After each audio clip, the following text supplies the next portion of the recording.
Welcome to USA Global TV and Radio, where our mission is to provide education, entertainment, hope, and inspiration.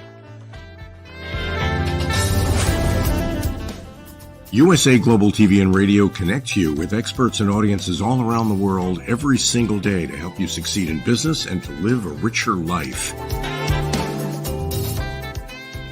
Visit us at usaglobaltv.com to learn about career and life-changing training and mentoring programs like the Listening Mentor. Subscribe to our newsletter to stay informed about our special programs and offers. Discover how you can become a guest on one of our shows or a host or producer of a USA Global TV and Radio show of your very own. That's USA Global TV and Radio, where the doctor is always in.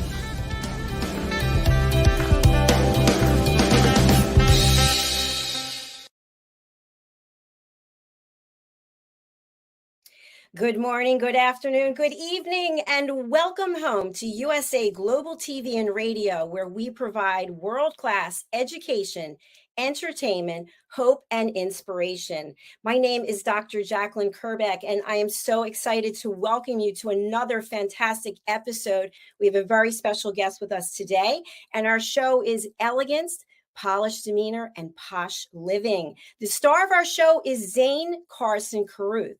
Zane is an international award-winning author. She's a philanthropist. She is an incredible writer, and she is someone who gives everything that she has through her heart and helping other people. Let's welcome her to the program. Zane, come on out. Hello. Hi. Hi, how are you?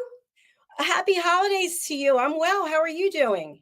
Doing great. I'm recovering from Christmas dinner and looking forward to the week, just not having to do anything. You told me you had 3 dishwashers full of dishes. That is epic. It's a 3 dishwasher meal. You know, you have appetizers and desserts and salads and a million, drinks and yeah, it was fun. Everybody enjoyed it. You're so talented. And this time of year with the books that you have, I know you had a special event at Neiman Marcus in Houston, and you've got your books available. Tell us about them and where people can find them. Oh, well, thank you. Yes, my books are available at Barnes & Noble, Amazon, Walmart, Target, and on the website, worldsfirsttoothfairy.com. But no, we had a great event at Neiman's. They included my book in their Books to Bed program, where they made a little pair of pajamas with all of the illustrations from my books. And you can buy the pajamas and the book as a package set to give to, a youngster from the age of, size 2 to 10. So that was very successful. That was a lot of fun. I enjoyed that. And then I'm just wrapping up my next book, Bella Meets Almost a Racehorse. It's based on the true story of my racehorse, who you'll have to read the book. It's a lot of fun. He got an abscessed tooth, but in real life, but in the book, he did too. So Bella fixes it. So it's a fun story. I'm looking forward to that coming out as well. But what I'm most excited about is our guest today. I am pleased to welcome Julia Dunn, who is a CBS 6 Albany newscaster. She started her career and has done some amazing shows or covered some amazing events, Boston Marathon bombing, the royal wedding of William and Catherine, and she produces a weekly series called Positively Upstate, which focuses on unique people, places, and events in the capital region, which is how I met Julia. She had me on her show, and we talked about my book, and we just became friends. And then after the show, you will see why we are still friends, because she's a very engaging and delightful person. Welcome. Welcome, Julia Dunn. Hello. Zane, it was so awesome meeting you over the summer and doing that whole story. I obviously, for Positively Upstate, I did a story with Zane about the books that she does, and it was a great time. It was a good time seeing her beautiful house in Saratoga. It was absolutely stunning on Union Avenue, which is right near the racetrack in Saratoga, if you've ever been there. And it was just beautiful. She and her husband Brady, I mean, they do such amazing work with the Saratoga Springs Preservation Foundation, and they hosted the porch party over the summer, and her house is just beautiful. So it was great to not only meet Zane, but also see the house from the inside. It's out of a different time, and they take such amazing care of it.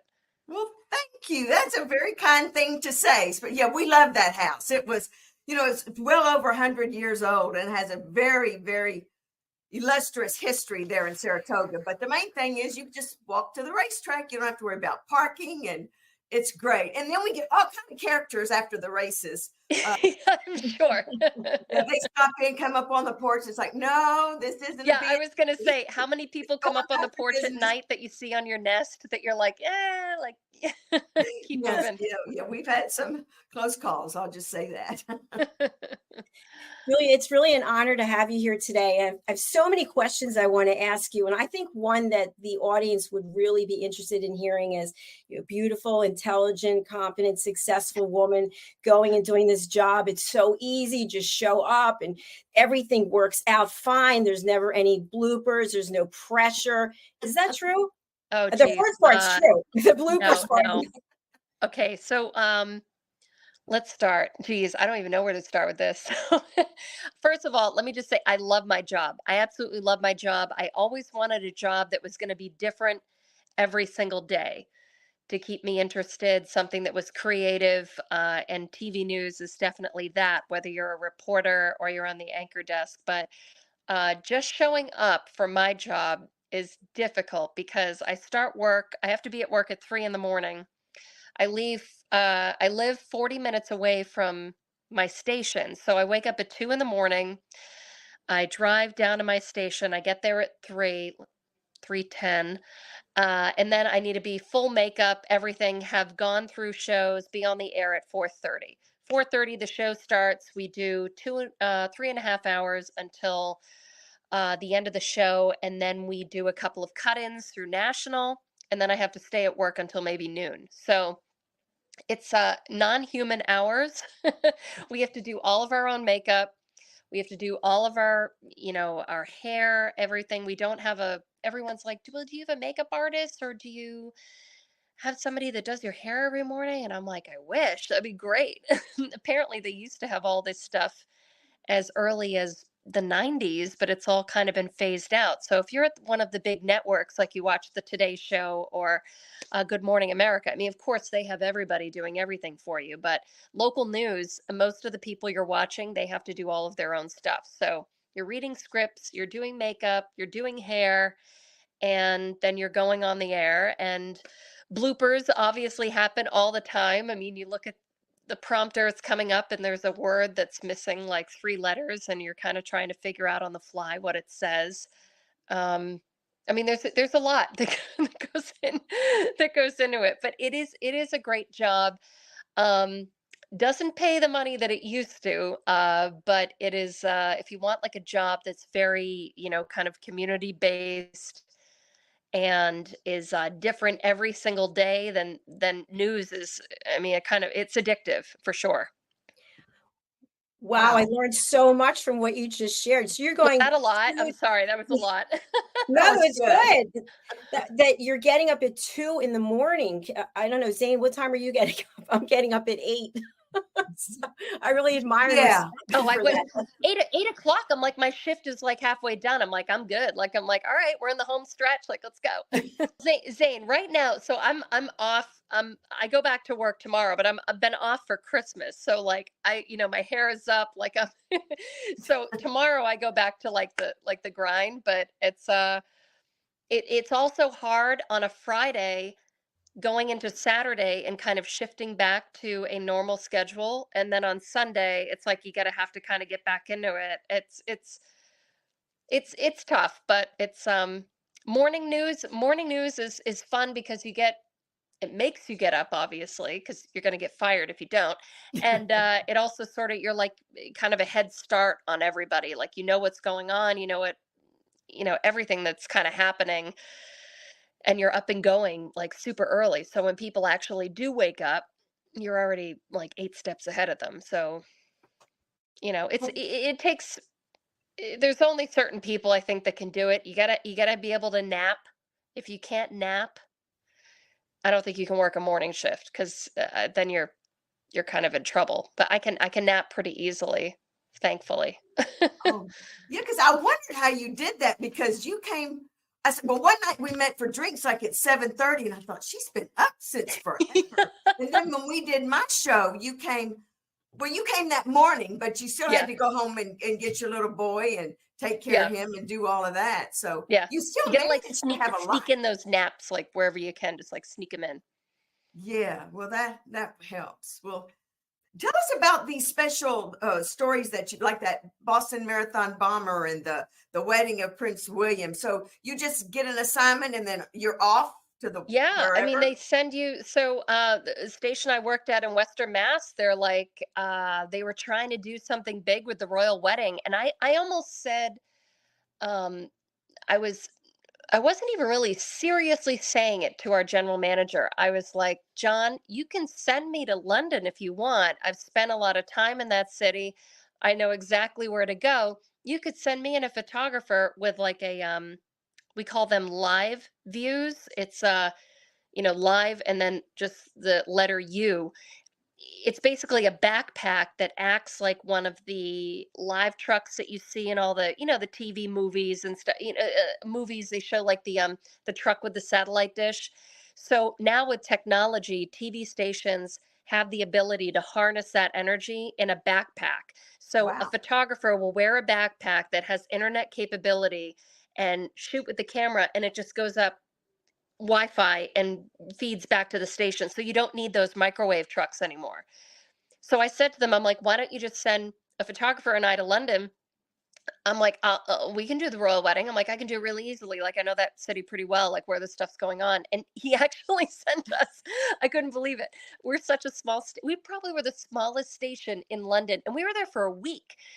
Set us up at the Marriott. We were right across from the clock and Big Ben with the clock. And we had because we were a double affiliate with ABC and with CNN, we had access to both of their camps. So I had a great spot right outside of Westminster Abbey for the first couple of days, and then we were right kind of CNN had a big block looking out at Buckingham Palace when they did their first kiss and everything like that. It was awesome. We were there for like a week. It was it was really surreal. That is a dream assignment. That sounds like a dream assignment. Well, the nice thing is you were familiar with the city, so it wasn't that stressful for you because Oh, you no, knew how to I get knew around. exactly. Yeah, I had studied abroad in the UK, so I've been to London a couple of times, but it was like, I mean, who didn't, I don't know about you guys, but like I know some people hate the royal family. I love the royal family. I Oh, I watch do The too. Crown. I keep up with like all that stuff. So when they were like William and Kate, I was like, yes. I'm like, this is the picture of the guy I had in my locker when I was in 7th grade, Prince William. I'm like, yes, I'll go. Like, absolutely. Yeah. We love the royal family. We actually have a show called the United Kingdom News and Culture and updates on the Love royal it. family. We've got 3 people who are over there and they've been covering the royals for years. So it's kind of fun. Absolutely love them.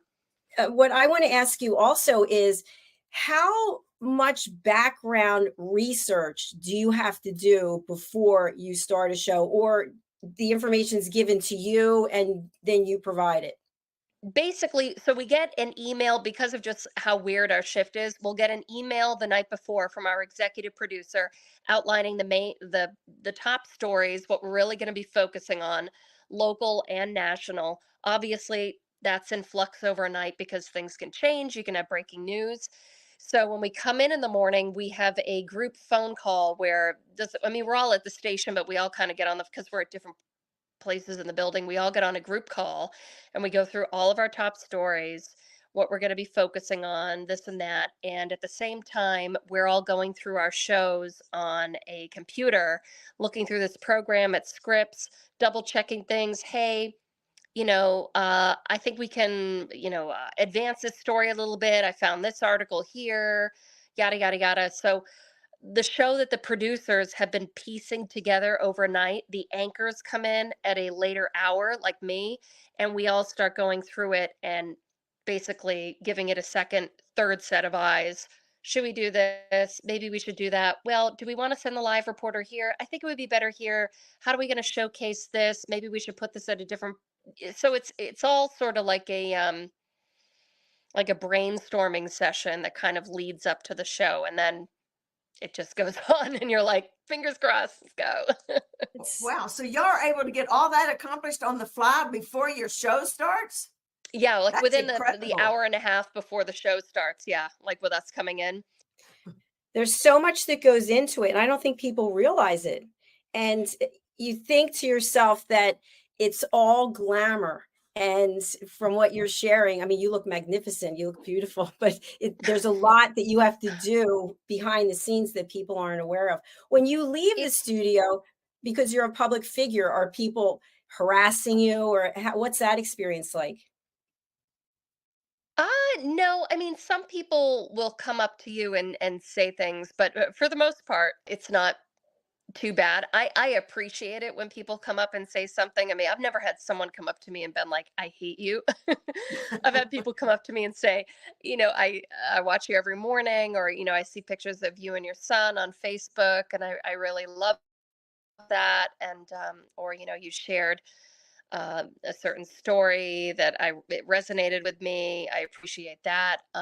Or you're very personable on air. That's the one I really appreciate the most, because I try and be as personable as I can, because I hate it when um, news anchors are just flat and not personable and not relatable. I think people want to see someone that they can uh, envision themselves sitting down in a living room with and having a conversation. So I really appreciate that. But and then some people message me and they say, think I saw you at this. Usually it's a bar. They're like, I think I saw you at this bar or this place. Or I thought my wife thought she saw you. And I always write back and I'm like, please come over and say, they're always like, well, we don't want to bother you. I'm like, please come over and say hi. Like, I love this. This is great. Like would, I would have bought you a drink. Like, Yeah.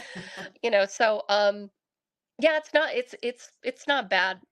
Well, see, that's good to know, because I always had the impression that stars such as yourself and other people, they did not want to be bothered. It's just like, don't talk to them. And so, and I have missed a lot of opportunities. So I'm glad and I know everybody's different. They all have their own opinion on that, but that's good to Right. know that you are welcoming Yeah. like that, because people, they do feel like they know you. I mean, they follow you on Facebook. They know what kind of Christmas your little boy had. And so they feel like they know you. Yeah, and like the other thing, it's like these are the people that support your livelihood, I mean, like these are the people that Yes. watch your show. Like why are you gonna why would you ever be dismissive of them or not warm to that? Like, these are the people that provide you with a living, basically. So I appreciate it completely, and I love that people still watch local news, because the numbers, I mean, the amount of people that watch local news today versus like um 30 years ago is significantly lower. So when I do find people that watch local news, I'm like, yes. I'm like, thank you. Love it. Yes. Yeah. We're sharing your social media information. If people want to follow you on Facebook or Instagram, we have them here in the show notes. So please do go and connect. Oh, great. So I Yeah. had actually, Zane, I don't know if you saw it. I had a video that went viral a couple of months ago of my son. So um because I don't have a lot of family around, we have babysitters, and there was one day where our babysitter couldn't show up, so the baby was brought to me. It was, I said like, hey, I'll take Kevin. I didn't have much to do in the afternoon. I was done with the show, and I'm like, I'll take Kevin for a couple of hours in the morning. Kevin's my son. Brought him into the studio. We were doing a live cut-in, and he walked in front of the weather wall while the meteorologist was doing her forecast, and he's kind of, like looking around, just sort of on TV. You couldn't see him because he was cut off with the camera, but we have video of him wandering around the studio and underneath the anchor desk, and I posted it on Facebook, and it got like 29 million views. It was insane. Oh my word. Yeah. Gosh. I don't know if it's more than that now, but it was 29 million views. I had a friend message me over the weekend, and they're like, do you see Kevin's, like that video you made of Kevin? And I'm like, what about it? Like, I posted it on Thursday. They're like, it's like taking off. It was nuts. So I got a lot of Wow. followers out of that video. I'll It was bet just- you did. yeah. Now, that's wonderful. Good for him. Good for Yeah, you. I went from like 11,000 followers, which took me years to get, to 61,000. So it's like over Amazing. one weekend. Bada bing, bada boom. As we move throughout the day, and I'm expecting temperatures to stay in the lower 90s here in the next couple of days. We are drying tomorrow, showers and thunderstorms coming in Thursday on a daily basis, with the heat easing for the weekend. Takes one video, you guys. That's it. Just one. You mentioned before about the percentage or number of people who are actually watching live news versus people getting it on websites, et cetera. What do you think is the future for the industry? Do you think it will always be some combination of the two? The future of the industry for local news, I hesitate to say not good, but local news, if you think back to your parents, my parents, everybody watched the 6 o'clock news, right? Everybody watched the 6 o'clock news. It was something you did. It was ritual. Today's society, and everyone watched like a noon show, right? Just like everyone used to watch soap operas. Everyone's society has changed. Everybody's working now. Nobody is home to watch these broadcasts, and nobody watches them because they get it off their phone. They get every single top story before, if they sleep. I sleep with my phone because it's my alarm clock. I could roll over in bed, look at my phone, and see what the top stories are. I don't need to turn on the news. Like local news is up against a beast, and it's new technology. So the number of people watching local news, which we can see with Nielsen ratings, is just dropping every single year. And it's just, people still need local news. Don't get me wrong. What form that's going to come in the next decade, I don't know. I mean, it's kind of like, it's going to be a combination of social media, of course, apps, TikTok, Instagram. It's definitely something that's going to have to, and we're trying to evolve with all of this, but it's been tough. You know, you think about news. I mean, just think about newspapers, like the way that everything's gone. I mean, I don't know. It's just, I feel, it's like I'm in this industry, so I'm kind of like, we're always sort of like, well, there's always going to be local news. What form it's going to be in 10 years, I really don't know. But a lot of it's going to have to be off the phone, streaming off the phone. Yes, and that's sad, because whenever I watch local news, which I'm not a TV watcher, but when I do, you learn so much, and you go, that was interesting. I would have never known that. Right. And it's a heads up on anything. And I think it's a shame that the viewership has dropped like that. But right. But think about it. So like Jacalyn, like Zane, your parents, was it like religion in your house to watch the 6 o'clock? Yeah, our black and white TV. Yeah, I mean, doesn't happen anymore. Like nobody watches the 6. Nobody watches the 11 anymore. I mean, it's like these blocks of people have just, because of people's work schedules now, and now that you have two parents working instead of just one, like it's just the whole dynamics have changed. For someone who is thinking of going into live news, what are some of the talents, the skills, the expertise that they need to have to be successful? You need to be confident to be on live TV. Everything is live, so you got to be able to talk to somebody like I'm talking to you guys right now. You need to be conversational. You need to be able to be you need to be a real sleuth online to be able to kind of like get your information. You need to be able to tell a story,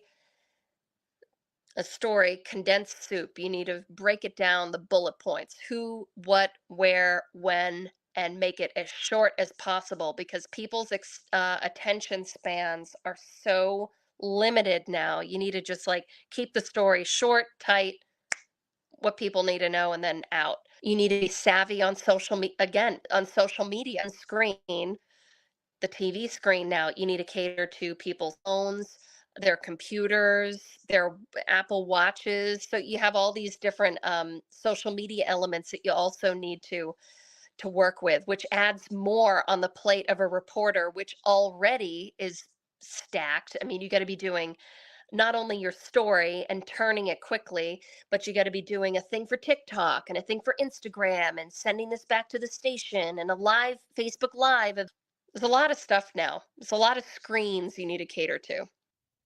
I was just going to say, I know that's all kind of on the bad side, but I am going to say on the positive side, getting into the news field, you see and meet people that you would never otherwise come in contact with. I've met governors, prime ministers, all sorts of, state government people. I've covered the royal wedding. I did like the Boston Marathon bombing. I've been on murder scenes. I've been on soldier homecomings, seeing the reactions of people. Like the stories that I've covered over the years, I mean, you never would have seen that if you weren't working in news. So there's definitely positives, of course, to this field.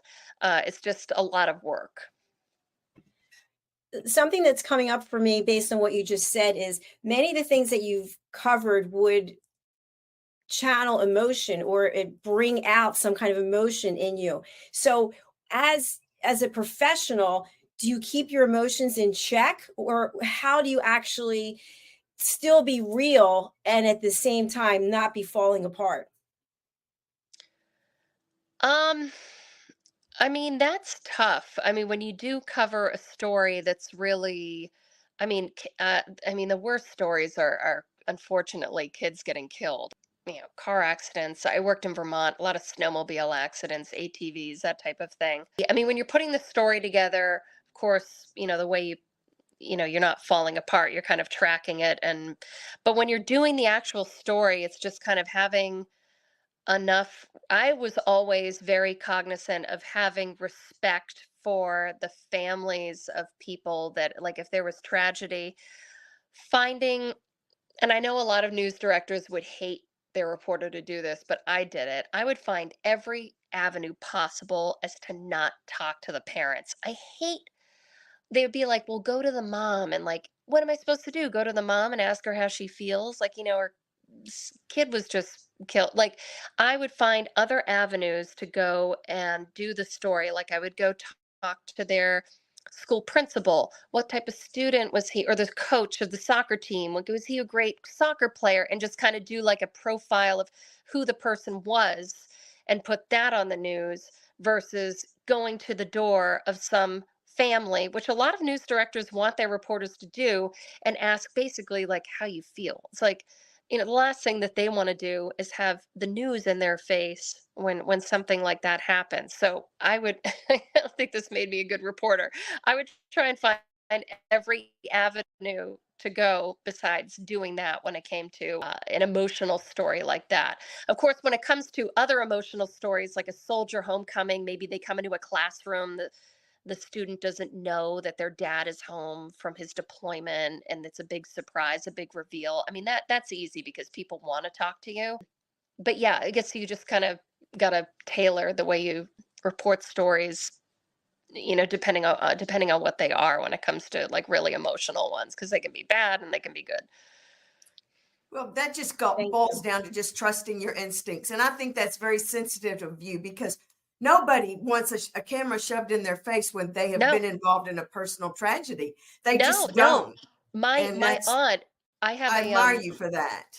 yeah, my aunt, my father's sister, her daughter, who was very close with us, she was killed in a car accident when she was 15, and she was very close to me in age. We were very close, and I remember one of the things she said was like the news crews from Newport, Rhode Island, were like up at her door, like knocking on the door, asking her questions, and she's like, "I'm just trying to bury my kid, like, get out of my face."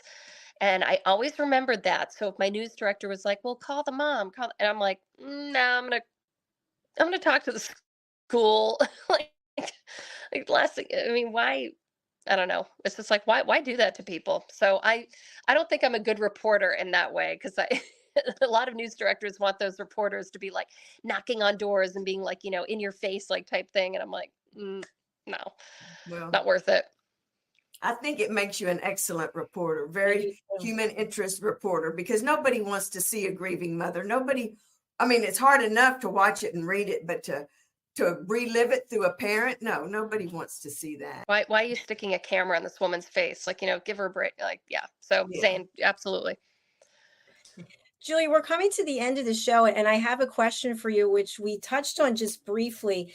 And we were sharing backstage that we don't use any scripts here, and you were talking about how you feel it's so important to just be authentic and real. And I think that can translate throughout life by just showing up without any preconceived ideas or any judgments and just being open to see where the conversation goes. So I'm wondering how these skills that you have, that you do so well at your work, have you brought them into your personal life and vice versa?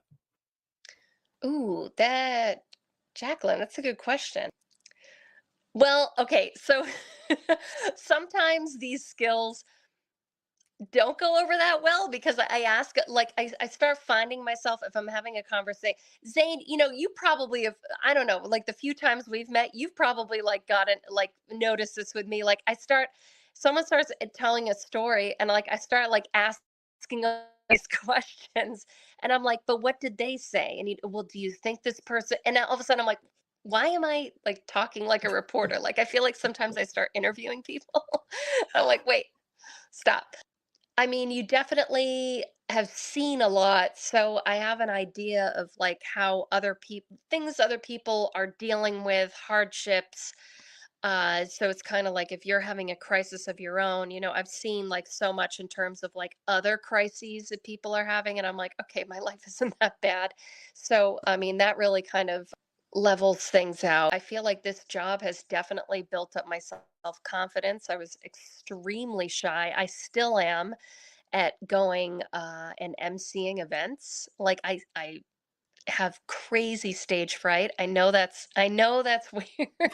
I have crazy stage fright, like being up in front of a group of people. It has helped with my self-confidence, but there's still things. I'm gonna say that. You're still evolving. Yeah. Thanks for Because your when candor. everyone's like, what do you mean you have stage fright? And I'm like, well, when you're in a studio in the morning, it doesn't matter who you are. You could be Robin Roberts on Good Morning America or, Savannah Guthrie on Today. Like, there's only a few people in that studio with them. There's not a huge, unless they're looking at the window of people on the sidewalk, but like, there's nobody in that studio except for a couple of cameramen. So it's not like you're in front of a lot of people when you're reading the news. So when you actually have to go to an event and there's like 200 people, it's it's definitely a different experience. Yes. I'm like that at networking events. I'm literally hyperventilating before I walk in. I have to go to the restroom and run cold water over my wrist. And like, Right? calm down, you're sweating. Like, Seriously, but there's nothing wrong Really? with that. But it's so natural. It's so natural. I mean, it's just, yeah, it's completely fine. yeah, it's real. It's authentic. Yeah. Zane, I'm going to go over to you for any last question that you have for Julia today. And I hope she'll come back and join us. Oh, yeah. I'm thrilled. I hope she comes back and join us. No, I think we covered everything. We ran the gamut from beginning to end. I was very pleased with everything that you said. I loved it. I'm surprised you guys didn't ask me any follow-up questions on the fact that we have no makeup or no hair, like nothing. Everyone, there are so many people, you go out in public and they're like, so do you have a hairstylist and like a makeup person? Does the station buy your clothes? I'm like, no, and no, like nothing. Yeah, I'm surprised about the H&M, the hair and makeup, but I knew they didn't buy your Nothing. clothes, but I really Nope. thought they had a hair. I mean, even the few little Nothing. TV shows I've been on, they had a hair and makeup person. Nope. This is the first station I've worked with where they don't comp you for your hair. Like it just, and I like, you see my roots are really bad right now. Like I'm not a like natural blonde. So it costs a lot of money to keep my hair blonde. And it's like, yeah, it's expensive, but yeah, all that stuff was provided at one point, but it's all been taken away. I mean, like news stations, their motto, every single station, not just mine, every single station is do more with less. It's been that way for like 10 years, which is, as an employee, it's tough to hear, but just Yeah, kind of the way it is. it makes sense in today's economy, that's for sure. Well, Yeah. hair and makeup are arts in and of themselves. And I was a makeup artist on the side for a while, and I never realized I'd be using it for what I'm doing now. But your makeup looks beautiful. So Oh, what are your tips and tricks for, just briefly, for makeup? oh, geez. So the thing with TV is, so I don't have TV makeup on right now, but it's making your eyes look as bright and open as they can be. So it's like a thick kind of white layer of, I want to call it cover up, but like eyeliner, like liquid eye, like you got to put like white right kind of in the middle. And then when you do the eyeshadow, you kind of got to put it up, not quite like a cat eye, but everything needs to sort of be like up. And you just got to make the middle part here white so that it looks on camera, it looks like your eyes are like really open. So then you just do a little bit of eyeshadow, a little bit of white here. I pencil in my eyebrows a little bit just so they're more, they come more towards the center, because I was one of those, in the 90s where everybody plucked their eyebrows so they were super thin and then they never came back. I was one of those victims. So I do that, and then just the contouring, like kind of the three, and then some blush, and then a little bit of highlighter here, a little bit here, a little bit there, and right down the center of the nose, and a little bit of bronzer on both sides. I don't have my TV makeup on right now because I'm off today, but like that's what I do for TV. Oh, I okay. love those inside tips. Thank you. That's fantastic. You're right, because the It's eyes all have it's all to be. about it's all about making the eyes like more like the brightness, like the inside of the eye should be like white, and then on the outsides is where you have like the real eyeshadow. Okay. Good to know. Good to know. Thank you. Yes, thank you so much. Julia, we're going to spotlight you, and I'd love for you to share with our audience what's the best way for people to reach you and who you would like to connect with you. Sure. You can find me on Facebook is the best way. If you just search Julia Dunn, CBS 6, you'll see my page. There's a picture of me. Just follow that. On Instagram, just look at Julia Dunn TV. That's my profile there. Facebook is probably the best way. Facebook and Instagram. All right, and we've got that information there on the screen. Thank you so much. Thank you for joining us today. It's an absolute pleasure, and wish you continued success and happy holidays. No, thank you so much for having me on. This has been great. Really nice meeting you, Jacalyn, and Zane. I hope to see you soon. Yes. Thank you. We'll get together. Yes. Well, Happy New Year. Yeah, Happy New Year, you guys, right? Jeez, Happy New 2024. Year. Thank you again for being here. All right. Thank you so much, you guys. Have a great day. Happy New Year. Happy New Year. Bye. Bye-bye. Wow, Zane, that was a fantastic episode. Thank you so much for inviting Julia here to the show. Yeah, that was fun. She's interesting, and she's a great person in and out of, in front of or behind the TV. She's a great person and very interesting, and I've enjoyed getting to know her. Well, you can tell she just has a lot of positive energy and light. You can really feel that from people. So that's what I'm taking away from her. Yeah, Zane, what's the best way for people to reach you? You've got your website there. Would you? Yes, ZaneCarruth.com, and on Instagram it's Z Carruth. Please follow me on Instagram. I post a lot about my family, my life, and my books on my Instagram. And Facebook, I have a Facebook, but I don't post as much on Facebook. But you just contact me through ZaneCarruth.com, or my personal email is ztcarson@yahoo.com. I get that instantly. Fantastic. Well, thank you so much. I hope you enjoy the rest of your day, and we'll be in touch, and keep smiling. Okay. Talk to you later. Thanks. Bye. Bye. Thanks, everyone, for being here and watching our show, whether it's on the live or the replay. We wish you the happiest of holidays and all the best for 2024. Please do go over to our YouTube channel, which is USA Global TV and Radio, and subscribe to our station. We are just so grateful for all of you who are following us. Our family here continues to grow. And if you'd like to be part of our family, we'd love to hear from you. So you can get the information right here, and you can contact us on our website, usaglobaltv.com, or you can email me directly at drjacalyn@usaglobaltv.com.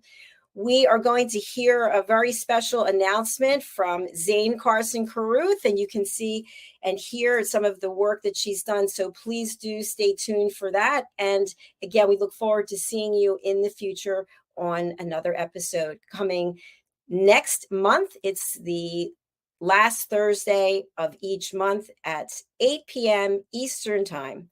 Thank you. Bye for now. This program has been brought to you in part by Zane Carson Carruth, etiquette and protocol expert, international award-winning author, television show host, and philanthropist. Thank you to Zane, our official diamond sponsor for USA Global TV and Radio in partnership with E360 TV. Zane is the author of The World's First Tooth Fairy Ever, as well as many other children's books. She's also the television host of ELEGANCE, Polished Demeanor, and POSH Living, seen on USA Global TV and Radio.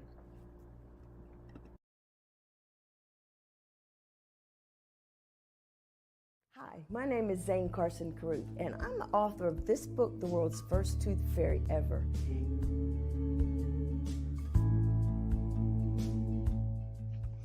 Reading is magic. Studies have shown that reading to your children lays the foundation for greater success in life. Reading helps develop language and vocabulary skills. It helps improve memory, and it encourages curiosity and inspires creativity. The benefits are immeasurable, and as a parent, you'll benefit too.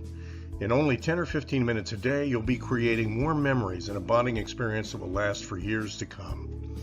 So take time to read to your children. Read them books about things that engage and interest them. Tales of fairies and magic fascinate children, and as everyone knows, the Tooth Fairy is at the top of the list. If your child loves magic, wands, adventure, and what child doesn't, you'll love reading them books from the trademarked series, The World's First Tooth Fairy Ever. Follow along as Bella, the world's first tooth fairy, accidentally starts the tooth fairy tradition. Learn the tricks of being a professional tooth fairy in the book, Bella Starts a Tooth Fairy School.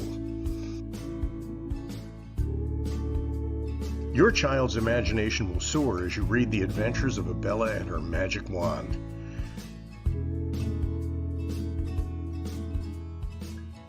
These wonderful books are available at worldsfirsttoothfairy.com and at Amazon, Barnes & Noble, and Walmart.